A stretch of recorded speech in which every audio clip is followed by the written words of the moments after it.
Hello વિદ્યાર્થી મિત્રો, ગુજરાત સ્ટડીમાં આપનું સ્વાગત છે। આજે આપણે વાત કરીશું મુખ્ય ટોપિક બે રહેલા છે, જેની અંદર તમે સ્ક્રીન ઉપર જોઈ શકો છો। સૌપ્રથમ આપણે વાત કરીશું LRD 2026ની અંદર આર્મ્ડ પોલીસ કોન્સ્ટેબલ એટલે કે હથિયારી પોલીસ કોન્સ્ટેબલમાં કેટલા માર્ક્સ સેફ સ્કોર કહી શકાય।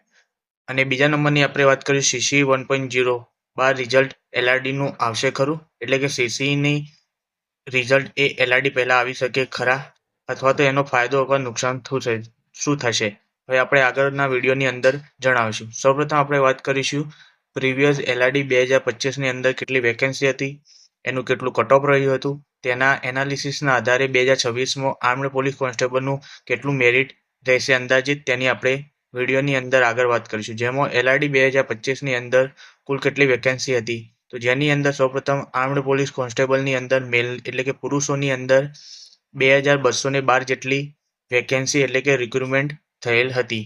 જેની અંદર બીજા નંબરમાં વાત કરીએ તો આર્મ્ડ પોલીસ કોન્સ્ટેબલ LRD એટલે કે ફિમેલ એટલે મહિલાઓની અંદર કેટલી વેકેન્સી હતી, તો 1090। આમ જોઈએ 2025ની અંદર ટોટલ મળીને કુલ જોવા જઈએ તો આર્મ્ડ પોલીસ કોન્સ્ટેબલની મહિલા અને પુરુષની 3302 જેટલી રિક્રુટમેન્ટ થયેલી હતી, એટલે કે 3302 જેટલી જગ્યાઓ હતી। આ હતો 2025ના વેકેન્સીનો ડેટા।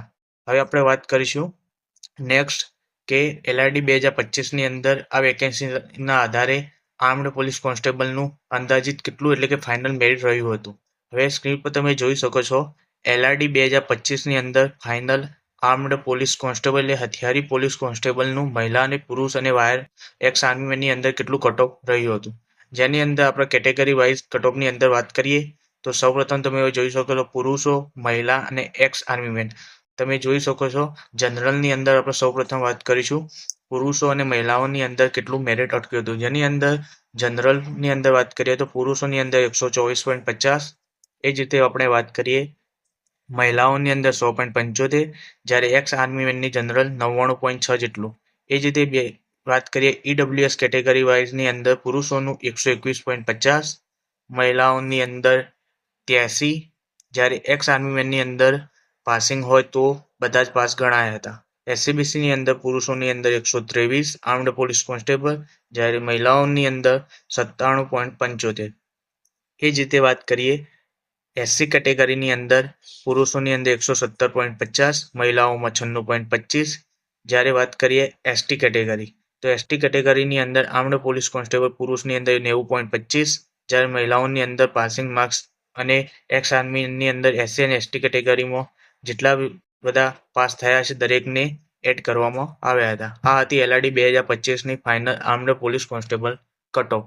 હવે આપણે નેક્સ્ટ વાત કરીશું LRD 2026ની અંદર હથિયારી કોન્સ્ટેબલની કેટલી વેકેન્સી હતી, તો સ્ક્રીન ઉપર તમે જોઈ શકો છો LRD 2026ની અંદર આર્મ્ડ પોલીસ કોન્સ્ટેબલની કેટલી વેકેન્સી હતી, જેની અંદર આપણે વાત કરીએ તો મહિલા અને પુરુષ એટલે કે મેલ અને ફિમેલની અંદર ટોટલ મળીને કુલ કેટલી આર્મ્ડ પોલીસ કોન્સ્ટેબલ 2026ની અંદર 2458 જેટલી ટોટલ વેકેન્સી હતી, જેની અંદર તમે સ્ક્રીન પર બાજુમાં જોઈ શકો છો રેડ અક્ષરની અંદર 844 માઇનસ।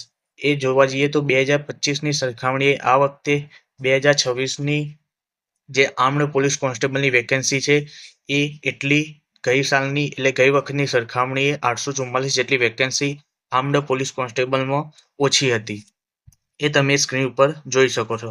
એટલે કે ગઈ વખતે 844 જેટલી આર્મ્ડ પોલીસ કોન્સ્ટેબલની જગ્યાઓ વધારે હતી, જેની અંદર અહીંયા મેલ અને ફિમેલ એમ બંનેની મળીને 2458 જેટલી જગ્યાઓ વેકેન્સી છે। હવે આપણે નેક્સ્ટ વાત કરીએ કે અંદાજિત 2026ની અંદર આર્મ્ડ પોલીસ કોન્સ્ટેબલની અંદર કેટલું કટ ઓફ એટલે કેટલું મેરિટ હોય તો તમને સેફ કહી શકો, તો સ્ક્રીન ઉપર તમે જોઈ શકો છો આજના મુખ્ય મુદ્દાની અંદર LRD 2026ની અંદર આર્મ્ડ પોલીસ કોન્સ્ટેબલની અંદર ફાઇનલ કટ ઓફ જો તમારે આટલા માર્ક્સની આજુબાજુ હોય તો તમે સંપૂર્ણપણે સેફ કહી શકો, જેની અંદર જનરલમાં પુરુષની અંદર 128 +2 માર્ક્સ દરેક માર્ક્સ કેટેગરી વાઇઝ તમારે ગણી લેવા, મહિલાઓની અંદર 104।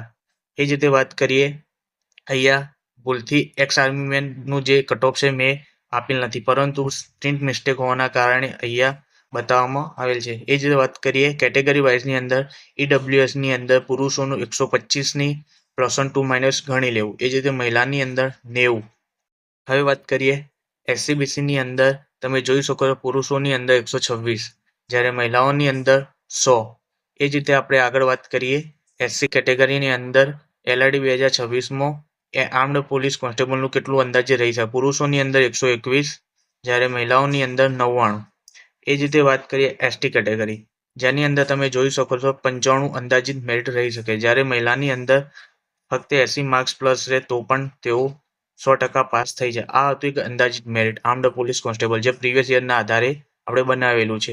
ત્યાં સુધી અમારી ચેનલ ગુજરાત સ્ટડીને લાઇક કરો, શેર કરો અને સબસ્ક્રાઈબ કરવાનું ભૂલતા નહીં. આ એક અંદાજિત મેરિટ છે. તમે દરેક માર્ક્સની અંદર +2 ચાલીને આગળ વધો.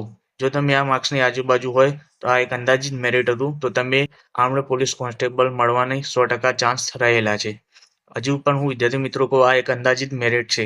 જ્યાં સુધી ઓફિશિયલ વેબસાઇટ ઉપર ના આવે ત્યાં સુધી તમારે રાહ જોવી, અથવા તો આ મેરિટના અંદાજના આધારે તમે પોતાની રીતે આગળ વધી શકો છો.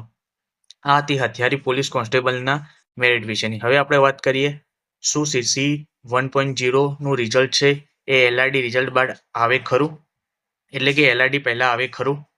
તો તમે જોઈ શકો સીસીની અંદર આ વખતે 1.0ની અંદર અંદાજે કેટલી 7,000 જેટલી જગ્યાઓ છે, જેની અંદર સીસીની પ્રિલિમ્સ છે એ સપ્ટેમ્બર મહિનામાં યોજાવાની છે. જેના આધારે કહી શકાય કે સીસીની પ્રિલિમ્સ સપ્ટેમ્બર, જ્યારે મેન્સની એક્ઝામ એ ડિસેમ્બરની અંદર યોજાવાની છે. જેના આધારે કહી શકાય સીસીનું જે રિઝલ્ટ છે એલઆરડી પહેલાં આવી શકવાની સંભાવના 100% ખૂબ જ ઓછી લાગી રહી છે. પરંતુ આ એક પ્રશ્ન છે કે સીસીને જો જે રિઝલ્ટ છે એ એલઆરડી પહેલાં આવે તો ફાયદો થાય ખરો? આ તો 100% ફાયદો રહેલો છે, પરંતુ અહીં 100% ચાન્સ એલઆરડી પહેલાં આવવાનું રિઝલ્ટ 100% લાગતું નથી. એટલા માટે અહીં કોઈ ફાયદો થાય એવું લાગતું નથી. પરંતુ જો સીસી 1.0 એટલે કે અંદાજે કેટલી 7,000 જેટલી જગ્યાઓ છે, અને જો આપણે જોવા જઈએ તો સીસી જો બધા જ વિદ્યાર્થીઓનું રિઝલ્ટ પહેલાં આવે તો બધા સ્ટુડન્ટને ફાયદો થઈ શકે, ખૂબ જ એવો ફાયદો બેનિફિટ થાય. તો બોર્ડર લાઇન પર રહેલા દરેક વિદ્યાર્થી મિત્રો એલઆરડીની અંદર ઇન થઈ શકે છે, પરંતુ આ શક્ય એવું લાગતું નહીં હાલની તારીખ. પરંતુ સીસીની 7,000 જેટલી અંદાજિત જગ્યાઓ રહેલી છે, અને જોવા જઈએ સીસીની 7,000 અને પીએસઆઈની અંદાજે 858 જેટલી જગ્યાઓ, આ બંનેના રિઝલ્ટ જો એલઆરડી પહેલાં જો આવી જાય એવું આપણે માની લઈએ તો ખૂબ જ મોટો એવો ફાયદો બેનિફિટ સ્ટુડન્ટ એલઆરડીના વિદ્યાર્થીઓને થઈ શકે છે. પરંતુ હાલની તારીખે જોવા જઈએ સીસી 1.0નું રિઝલ્ટ જો એલઆરડી પહેલાં આવે ખરું એવી વાત કરીએ તો મારા મત મુજબ આવું શક્ય બનવું ખૂબ જ ઓછું છે. એટલે મારા મત મુજબ આનો આન્સર છે નો, કારણ કે આવું બની ના શકે, કારણ કે ડિસેમ્બર અંદર સીસીની મેન્સ રહેલી છે, જેના આધારે એનું રિઝલ્ટ એલઆરડી પહેલાં આવું ખૂબ જ ઓછી શક્યતાઓ રહેલી છે. ધન્યવાદ મિત્રો. તમે @ગુજરાત સ્ટડી ચેનલને લાઇક કરો, શેર કરો અને સબસ્ક્રાઈબ કરવાનું ભૂલતા નહીં. હવે આપણે મળીએ નેક્સ્ટ વિડીયોની અંદર એક નવી માહિતી અને નવી ઇન્ફોર્મેશન સાથે. ત્યાં સુધી બન્યા રહો.